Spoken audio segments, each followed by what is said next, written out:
Order. End of question time. The clerk will now proceed to read the orders of the day. Item 1, Electric Vehicles Charging Bill, second reading. Minister for Transport.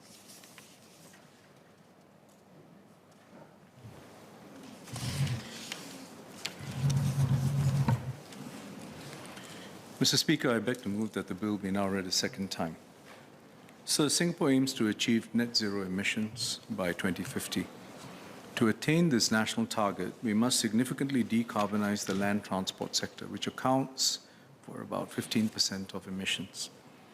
The electrification of our vehicle population is key to this effort. The carbon emissions of an electric car are about half of an internal combustion engine, and this will improve as technology advances and more renewable sources enter our energy mix. Our vision is for all vehicles in Singapore to run on cleaner energy by 2040. And based on current trends, many of this, and in fact a significant proportion, will be electric vehicles or EVs. This year, more than 10% of new light vehicle registrations were EVs, up from 0.3% in 2020. That's a 30-fold increase. The adoption has been broad-based, with half of all EVs registered to condominium and HDB residents. To further encourage the EV transition, we need an island-wide public charging network that is safe, reliable, and accessible. And we aim to deploy 60,000 charging points across Singapore by 2030. Today, we have over 3,600 charging points, which is more than double the number 2 years ago.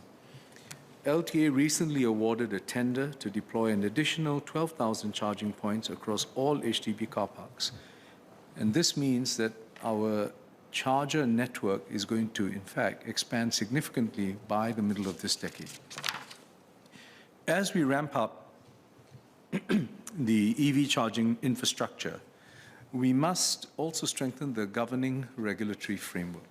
Last year, Parliament amended the Land Transport Authority of Singapore Act to assign to LTA the statutory function of promoting and regulating the safe use of EVs in Singapore. The proposed electric vehicles charging bill aims to confer LTA with new statutory powers to administer and enforce a comprehensive regulatory regime. Mr. Speaker, sir, let me now turn to the main provisions of the bill. This bill serves three main objectives. The first is to ensure that EV chargers are safe and safely used. Hence, the bill proposes to regulate the supply, advertisement, installation, registration, maintenance, and use of EV chargers, both portable and fixed, including battery charge and swap stations and pantograph chargers. Second, to ensure the reliability of the EV charging network and services through a licensing regime for EV charging operators. And third, to promote the accessibility of the EV charging network by mandating a minimum provision of charging points at certain developments and by lowering the resolution threshold for EV charger installation at strata-titled developments. Earlier this year, the Ministry of Transport and LTA conducted a public consultation exercise on the bill. More than 70 members of the public and industry players responded and were generally supportive of the provisions that have been proposed.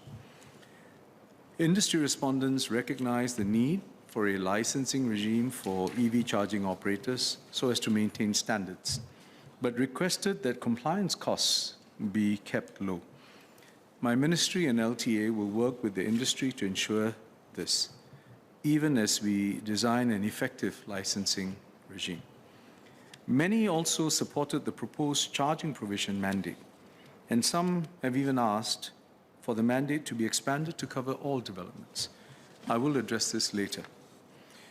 Mr. Speaker, sir, let me now elaborate on how the bill will help to achieve the three objectives of safety, reliability, and accessibility. First, on regulating for the safe use of EV chargers. Today, while the Energy Market Authority regulates the installation of EV chargers by licensed electrical workers, the activities of others like charger manufacturers, charger suppliers, charger owners, and users is not. Given the potential fire and other safety hazards, the bill proposes regulation to cover the entire use cycle of EV chargers and to consolidate the regulatory oversight under the Land Transport Authority.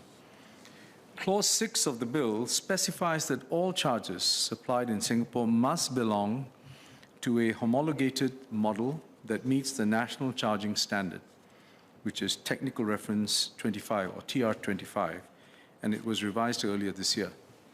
The supply of a non-homologated model is an offense with a penalty for individuals of a maximum fine of $20,000 or a maximum jail term of 24 months or both, while a corporate entity faces a maximum fine of $40,000. Clause 15 of the bill prohibits the advertisement of non-approved EV charger models, including online or digital advertising. The bill empowers LTA to direct the advertiser to stop further publication of the advertisement, disable access to the offending advertisement, or publish a corrective advertisement. As new and emerging charging solutions may not comply with TR25, Part 4 of the bill allows LTA to administer a special authorization regime for such chargers to be trialed under controlled conditions until they are eventually incorporated into our main standards. Now, to ensure accountability for the proper use and maintenance of EV chargers, Clause 22 allows LTA to maintain a national register of EV chargers. The person in charge and control of an EV charger, which is typically the owner, must register the charger with LTA and will be the registered responsible person required to ensure that it is properly maintained and periodically inspected by a qualified person. To ensure safe installation, the bill and accompanying subsidiary legislation will require chargers to be certified as fit for charging electric vehicles by qualified persons, which includes licensed electrical workers and charging equipment specialists. The installation of fixed chargers must also be overseen by licensed electrical workers. In addition, the bill also has safeguards against unsafe charging. For example, EV chargers capable of charging detachable EV batteries will not be allowed in residences because of the risk of battery fires.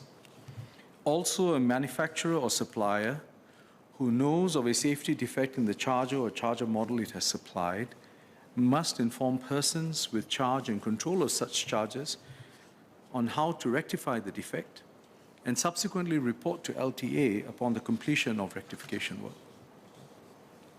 Mr. Speaker, sir, Part 6 of the bill introduces a licensing regime for EV charging service providers or charging station operators to ensure the reliability of the EV charging network and services. The services provided by such EV charging operators will include hiring of fixed EV chargers, EV battery swapping, and renting of portable EV chargers. EV charging operators must obtain a license which will be valid for 3 years and renewable. Licensing conditions will include the purchase of public liability insurance and correcting EV charging service downtime issues within a specified duration. For a start, the licensing regime will only cover EV charging operators that provide charging services to the public, given the focus on commercial EV charging operators. This coverage can be expanded in accordance with future needs. The bill also allows for step-in arrangements in respect of a designated licensee. Under Clause 56, the Minister may, by order in the Gazette, prescribe a licensee that is authorized to provide EV charging services as a designated licensee.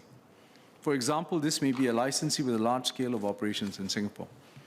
If the license of a designated licensee is revoked or surrendered, the Minister for Transport may, on the advice of LTA, invoke Clause 57 of the bill to authorize a step-in operator to take over the designated licensee's operations temporarily for no more than 12 months.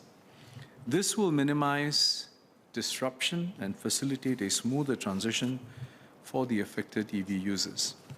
The intent is for these provisions to be invoked where no short-term commercial arrangement or remedies are available, and it will be used as a last resort. The third objective of this bill is to promote the accessibility of the EV charging network.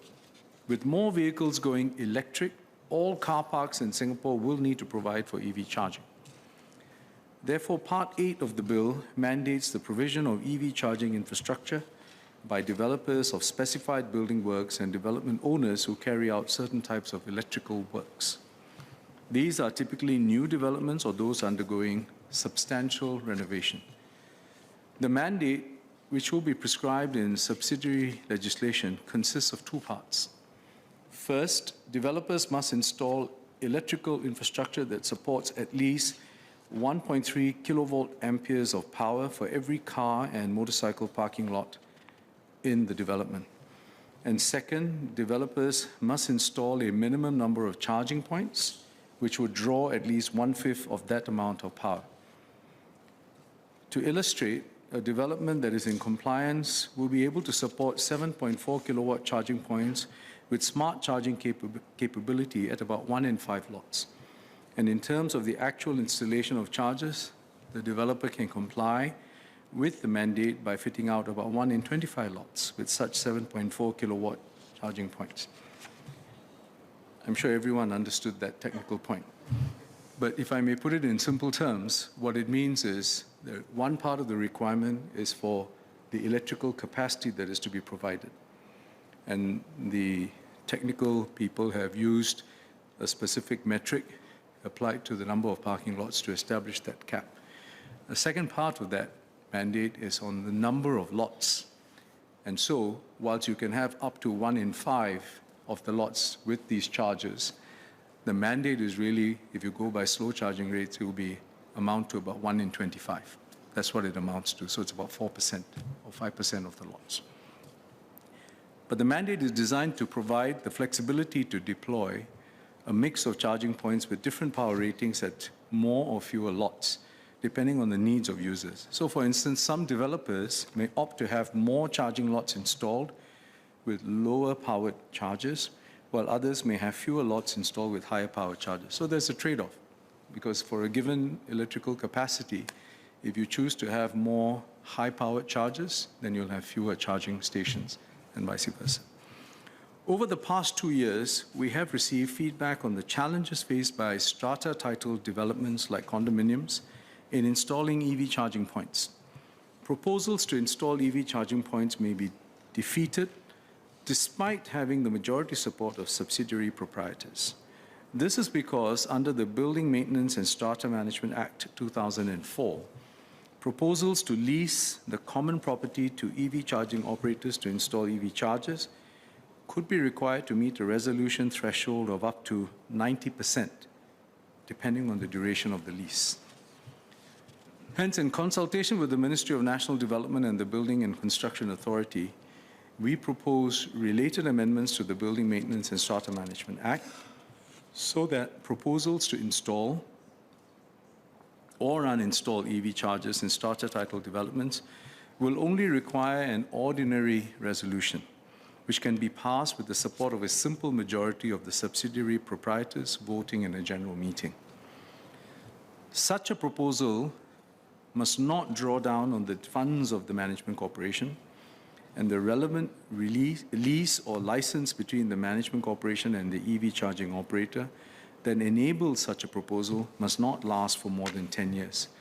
So there's a safeguard around the draw of funds, and there's also a safeguard around the duration of the contract. So, Mr. Speaker, to conclude, as EV charging and related technology evolve, we will need to adapt our laws and regulations to ensure they are fit for purpose. This electric vehicles charging bill is an important foundation and first step. It is a milestone in Singapore's quest for a sustainable land transport system and in our journey towards net zero emissions by 2050. and I commend it to all members to give it their full support. Mr. Speaker, I beg to move.